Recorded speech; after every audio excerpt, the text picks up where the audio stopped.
UP triple SC की new vacancy 1 दरोगा का फॉर्म फिलिंग स्टार्ट हो चुका है। जिन लोगों ने फॉर्म नहीं भरा है, फॉर्म जल्द से जल्द भर लें। अभी तक 1 दरोगा का कोई ऑफिशियल सिलेबस नहीं आया है। फ्रेंड्स, आप अपनी तैयारी रोक नहीं सकते क्योंकि रजिस्ट्रेशन के लास्ट डेट होते ही सिलेबस और एग्ज़ाम डेट आ सकते हैं। तब आपके पास तैयारी के लिए ज़्यादा समय नहीं बचेगा, इसलिए आप अपनी तैयारी को जारी रखें। उसके लिए आज हम 2018 में आयोजित वन रक्षक का प्रीवियस ईयर पेपर जीएस के प्रश्नों को देखेंगे और आइडिया लेंगे कि किस प्रकार का प्रश्न पूछे जाएंगे। तो चलिए देखते हैं आज का पहला प्रश्न। कंप्यूटर तथा टाइपराइटर के लिए इस्तेमाल की जाने वाली कीबोर्ड क्वेट्री शैली विधि का आविष्कार किसने किया? Christopher Latham Sholes. अगला है, बुद्ध ने अपना पहला उपदेश कहाँ दिया था? सारनाथ। बुद्ध को ज्ञान प्राप्ति बोधगया में हुई तथा उन्होंने पहला धर्मोपदेश सारनाथ में दिया, जिसे बौद्ध ग्रंथों में धर्मचक्र प्रवर्तन कहा गया। अगला है, आगरा की सबसे प्रसिद्ध मिठाई कौन सी है? पेठा। पेठा आगरा की सबसे मशहूर मिठाई है जो भारत भर में विख्यात है। आगरा शहर की स्थापना लोदी वंश के शासक सिकंदर लोदी द्वारा 16वीं शताब्दी में की गई। आगरा का ताजमहल तथा आगरा का किला यूनेस्को का विश्व विरासत सूची में शामिल है। अगला है, कुंभ मेला और अर्ध कुंभ प्रत्येक वर्ष लगते हैं, 12वें और 6ठे वर्ष। कुंभ मेला इलाहाबाद प्रयाग में आयोजित किया जाता है। एक अर्ध कुंभ मेला हर 6ठे वर्ष में आयोजित होता है, जबकि 12 वर्ष में एक बार कुंभ मेला होता है। अगला है, निम्न में से किस शहर में कुंभ मेला लगता है? इलाहाबाद। इलाहाबाद प्रयागराज में कुंभ मेला लगता है। यहाँ गंगा, यमुना तथा अदृश्य सरस्वती नदी का त्रिवेणी संगम है। प्रयागराज के अलावा अन्य 3 स्थानों हरिद्वार, उज्जैन तथा नासिक में भी कुंभ मेले का आयोजन किया जाता है। अगला है, उत्तर प्रदेश के चरकुला नृत्य में महिला अपने सिर पर क्या रखकर नृत्य करती हैं? तेल के दीपक। चरकुला उत्तर प्रदेश के ब्रज क्षेत्रों में किया जाने वाला एक नृत्य है। इस नृत्य में महिलाएं एक बड़े घुमावदार लकड़ी के पिरामिड को सिर पर रखकर नृत्य करती हैं। प्रत्येक पिरामिड में 108 प्रकाशित लैंप तेल के दीपक सर्पिलाकार रूप में व्यवस्थित होती है। अगला है, उत्तर प्रदेश में कुल कितने जिले हैं? 75 जिले हैं। उत्तर प्रदेश में कुल 75 जिले तथा 18 मंडल हैं। लखनऊ इसकी राजधानी। उत्तर प्रदेश के मुख्यमंत्री योगी आदित्यनाथ, राज्यपाल राम नाईक। अगला है, अलीगढ़ के लिए प्रसिद्ध है? ताला प्रसिद्ध है। अलीगढ़ तालों के लिए प्रसिद्ध है। अलीगढ़ उत्तर प्रदेश का एक महत्वपूर्ण व्यापार केंद्र है। अलीगढ़ के ताले दुनिया भर में निर्यात किए जाते हैं। 1870 में जॉनसन एंड कंपनी अलीगढ़ में स्थापित पहली अंग्रेजी लॉक कंपनी थी। अगला है, हस्तशिल्प के अंतर्गत आने वाली चिकनकारी का कार्य मुख्य रूप से कहाँ किया जाता है? लखनऊ। चिकनकारी लखनऊ की प्रसिद्ध कढ़ाई जो वस्त्र पर की जाती है। प्रसिद्ध पश्मीना की शाल कश्मीर में बनाई जाती है। सुजनी कढ़ाई बिहार की है तथा जामदानी साड़ी बंगाली क्षेत्रों में बनाई जाती है। अगला है, उत्तर प्रदेश के कौन से मुख्यमंत्री गोरखपुर मठ के अध्यक्ष भी थे? योगी आदित्यनाथ। उत्तर प्रदेश के मुख्यमंत्री योगी आदित्यनाथ गोरखपुर मठ के अध्यक्ष भी हैं। अगला है, उत्तर प्रदेश लोक सेवा न्यायाधिकरण किस वर्ष स्थापित हुआ था? 1976। उत्तर प्रदेश लोक सेवा न्यायाधिकरण 16 फरवरी 1976 को स्थापित किया गया था। 1976 का अधिनियम समय समय पर संशोधित किया गया। अगला है, असहयोग आंदोलन कब वापस ले लिया गया? फरवरी 1922 में। 5 फरवरी 1922 को चौरी चौरा गोरखपुर में हुई एक हिंसक घटना के कारण गांधी जी ने असहयोग आंदोलन वापस ले लिया था। इस चौरी चौरा की घटना में उग्र भीड़ ने पुलिस थाने को आग लगा दिया था, जिससे 22 पुलिसकर्मी मारे गए थे। अगला है, किस स्वतंत्रता सेनानी को लोकमान्य की मानद उपाधि दी गई? बाल गंगाधर तिलक। अगला है, महात्मा गांधी ने किस आंदोलन के लिए करो या मरो नारा दिया था? भारत छोड़ो आंदोलन। 8 अगस्त 1942 को प्रारंभ भारत छोड़ो आंदोलन के लिए गांधी जी ने करो या मरो का नारा दिया था। इस आंदोलन के ज़्यादातर बड़े नेताओं को 9 अगस्त की सुबह गिरफ्तार कर लिया गया। गांधी जी को आगा खां महल में रखा गया था। अगला है, महात्मा गांधी भाप से चलने वाले जहाज SS सफारी द्वारा दक्षिण अफ्रीका पहुंचे थे। डरबन। अगला है, रविन्द्रनाथ टैगोर ने किस नरसंहार के विरोध में नाइटहुड की उपाधि लौटा दी?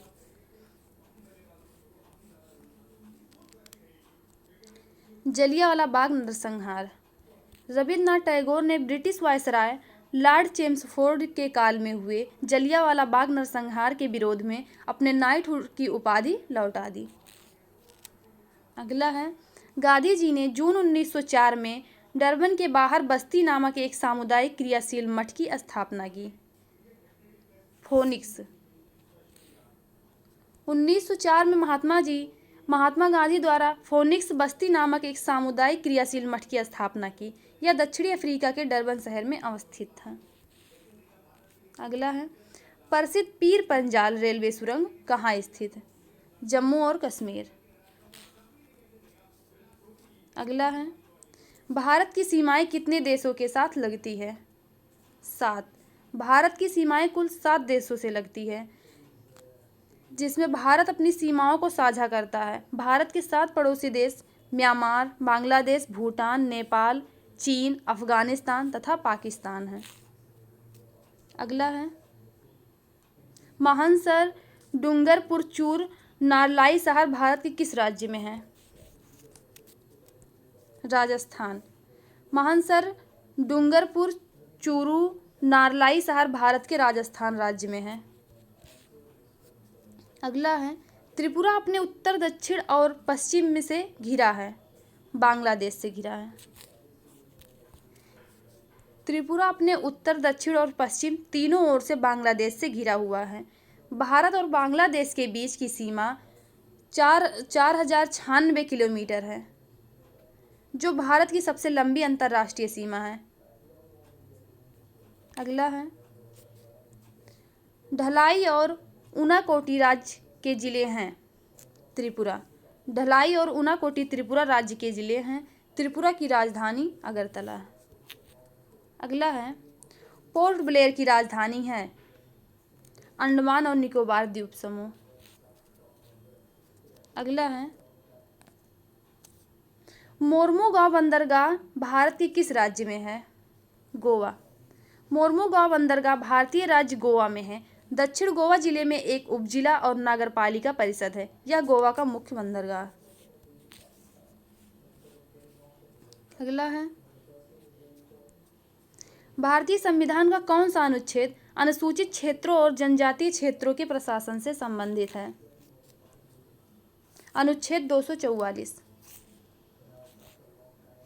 भारतीय संविधान का अनुच्छेद 244 अनुसूचित क्षेत्रों और जनजातीय क्षेत्रों के प्रशासन से संबंधित है।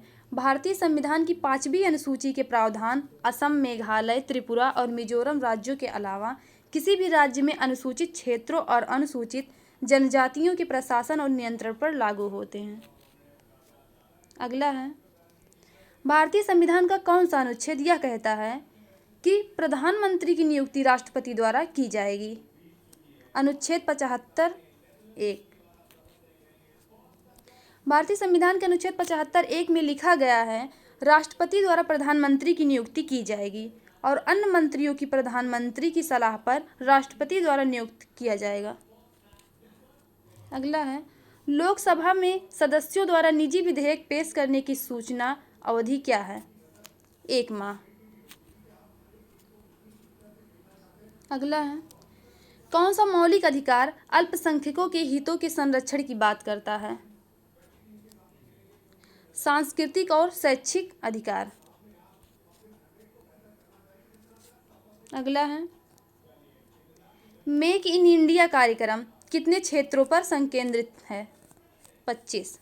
मेक इन इंडिया कार्यक्रम अर्थव्यवस्था के 25 क्षेत्रों को कवर करता है। यह योजना भारत सरकार द्वारा भारत में अपने उत्पादों का निर्माण करने के लिए प्रोत्साहित करने के लिए 25 सितंबर 2014 को शुरू की गई थी। इस योजना का एकमात्र उद्देश्य भारत को वैश्विक विनिर्माण केंद्र में परिवर्तित करना है। अगला है, कायाकल्प और शहरी परिवर्तन के लिए अटल मिशन किस मंत्रालय के अधीन है? AMRUT।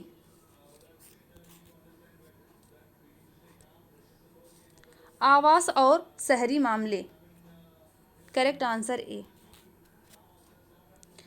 कायाकल्प और शहरी परिवर्तन के लिए अटल मिशन AMRUT आवास और शहरी मामले के अंतर्गत आते हैं। इस योजना को जून 2015 में प्रधानमंत्री नरेंद्र मोदी द्वारा शुरू किया गया था। अगला है, कोयम्बटूर को दक्षिण भारत का मैनचेस्टर क्यों कहा जाता है? इसके कपास उद्योग के कारण। दक्षिण भारत का मैनचेस्टर कोयम्बटूर को कहा जाता है क्योंकि यह कपास उद्योग के लिए प्रसिद्ध है। अहमदाबाद को भारत का मैनचेस्टर कहा जाता है। स्टार्टअप इंडिया योजना उन संस्थाओं पर लागू होती है जिनके पिछले वर्ष का वार्षिक कारोबार से अधिक नहीं होता। 25 करोड़। अगला है, विज्ञान भवन नई दिल्ली में प्रधानमंत्री मोदी द्वारा औपचारिक रूप से मेक इन इंडिया पहल की शुरुआत कब हुई थी? 25 सितंबर 2014। अगला है, विश्व जूनियर एथलेटिक्स में स्वर्ण जीतने वाली पहली भारतीय महिला कौन है? हिमा दास। अगला है, भगोड़ा आर्थिक अपराधी विधेयक 2018 किस मूल्य से ऊपर के मामलों पर लागू होता है? 100 करोड़। अगला है, एक ऐतिहासिक पहल करते हुए राज्यसभा ने अंतर संसदीय वार्ता को बढ़ावा देने के लिए 2018 में किस देश के साथ एक समझौता ज्ञापन MOU पर हस्ताक्षर किए? रवांडा। अगला है,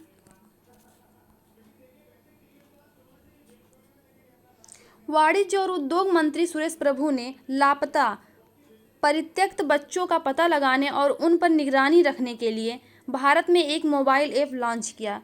इसे कहा जाता है रीयूनिट। अगला है, 2018 में किस देश ने फीफा विश्व कप खिताब जीता? फ्रांस। फीफा विश्व कप 2018 का खिताब फ्रांस ने क्रोएशिया को हराकर जीता। इसका आयोजन रूस में किया गया था। अगला फुटबॉल विश्व कप 2022 में कतर की राजधानी दोहा में आयोजित होना है। अगला है, कृषि विपणन की आधारभूत संरचना AMI कब से प्रभावी हुआ? अप्रैल 2014। अगला है, सरकार द्वारा ई-रकम नामक एक नया प्लेटफॉर्म किस उद्देश्य के लिए शुरू किया गया? कृषि उत्पाद बेचने के लिए। अगला है, मृदा स्वास्थ्य कार्ड SHC में भारत के किसानों को उनके खेत में मिट्टी के मानदंडों की जानकारी मिलेगी। 12। अगला है, किसानों को लाभ पहुंचाने के लिए प्रधानमंत्री बीमा योजना शुरू की गई थी। फसल। किसानों को लाभ पहुंचाने के लिए प्रधानमंत्री फसल बीमा योजना PMFBY को 2016 में शुरू की गई थी। PMFBY के अंतर्गत बिल्कुल कम प्रीमियम दर पर किसानों की विभिन्न फसलों को बीमा हो सकेगा। यह उन किसानों की बड़ी राहत प्रदान करेगा जो ऋण लेकर खेती करते और खराब मौसम तथा फसल बर्बाद होने से परेशान रहते हैं। अगला है, खरीफ फसलों के लिए किस तरह के मौसम की आवश्यकता होती है? गर्म और नम। खरीफ फसलों के लिए गर्म और नम जुलाई से अक्टूबर तरह की मौसम की आवश्यकता होती है। उदाहरण चावल, मक्का, बाजरा, रागी, सोयाबीन, मूंगफली तथा कपास, ये सभी खरीफ प्रकार की फसलें हैं। अगला है, निम्नलिखित में से कौन कभी भी उत्तर प्रदेश का राज्यपाल नहीं रहा? ND तिवारी। अगला है, राम नाईक ने वर्ष में उत्तर प्रदेश के राज्यपाल के रूप में शपथ ली? 2014। 22 जुलाई 2014 को राम नाईक ने लखनऊ में उत्तर प्रदेश के 27वें राज्यपाल के रूप में शपथ ली। वह महाराष्ट्र के पूर्व केंद्रीय मंत्री और भारतीय जनता पार्टी के नेता हैं। अगला है, भारतीय जनता पार्टी की स्थापना वर्ष में की गई थी? 1980। अगला है, भारत के मुख्य निर्वाचन आयुक्त की सेवानिवृत्ति की आयु वर्ष है? 65 वर्ष। अगला है,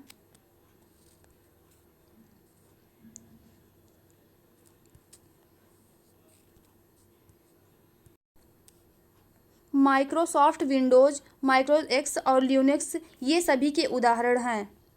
ऑपरेटिंग सिस्टम। अगला है, कौन सा कंप्यूटर पेरिफेरल आपको भौतिक छवि या दस्तावेज की प्रतिलिपि बनाने और उसे डिजिटल छवि के रूप में अपने कंप्यूटर पर सहेजने की सुविधा प्रदान करता है? स्कैनर। अगला है, माउस, डिस्प्ले, साउंड, नेटवर्क और कीबोर्ड की सेटिंग्स और माइक्रोसॉफ्ट विंडोज के किस सेक्शन में बदला जा सकता है? Control panel. फ्रेंड्स, अगर आपको हमारा वीडियो पसंद आया तो वीडियो को लाइक, शेयर और सब्सक्राइब करना ना भूलें। वीडियो देखने के लिए धन्यवाद।